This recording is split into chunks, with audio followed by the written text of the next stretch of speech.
রব্বুল আলামিন বলেন, লা ইয়াস্তাউই আসহাবুন নারি ওয়া আসহাবুল জান্নাহ, আসহাবুল জান্নাতি হুমুল ফাইজুন। যারা জাহান্নামে যাবে আর যারা জান্নাতে যাবে তারা কখনো সমান নয়। যারা জাহান্নামে যাবে আর যারা জান্নাতে যাবে তারা কখনো সমান হতে পারে না। আসহাবুল জান্নাতি হুমুল ফাইজুন, যারা জান্নাতে যাবে তারাই হলো সফলকাম। কারা সফলকাম? যারা জান্নাতে যাবে তারাই সফলকাম। আল্লাহ তাআলা নিজেই বলে দিচ্ছেন, যারা জান্নাতে যাবে তারাই সফলকাম। দুনিয়াতে ব্যবসা বাণিজ্য করে, চাকরি করে নিজেকে সফলবান মনে করলেই হবে না। যারা জান্নাতে যাবে তারাই হচ্ছে প্রকৃত সফলকাম। যারা জাহান্নামে যাবে আর যারা জান্নাতে যাবে তারা কখনোই সমান নয়, তারা কখনো সমান হতে পারে না।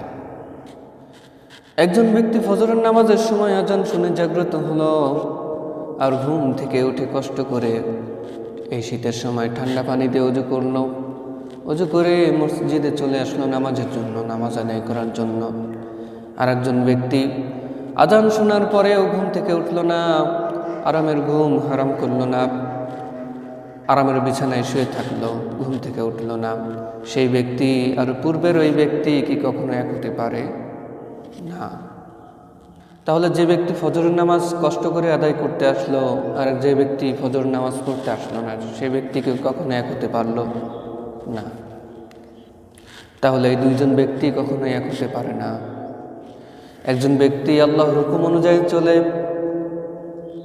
হালাল পথে ইনকাম করে, শতবাদা কষ্ট করেও ইনকাম করে।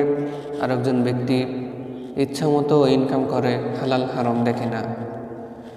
ব্যাংকের থেকে সুদ খায়, বসে বসে সুদ খায়, ঘুষ খায়। সেই ব্যক্তি আর যে ব্যক্তি হালাল পথে ইনকাম করলো, সেই ব্যক্তি কখনো এক হতে পারে না, কখনোই এক হতে পারে না।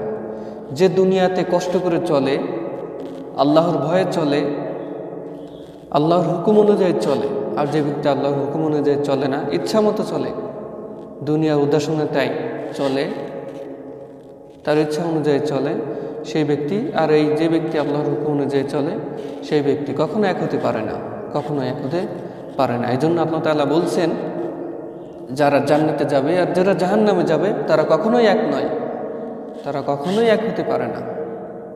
আসহাবুল জান্নাতি হুমুল ফাইজুন, এবং যারা জান্নাতে যাবে তারাই হচ্ছে সফলকাম। আল্লাহ তাআলা আমাদেরকে সফলকাম হওয়ার তৌফিক দিন, আমিন।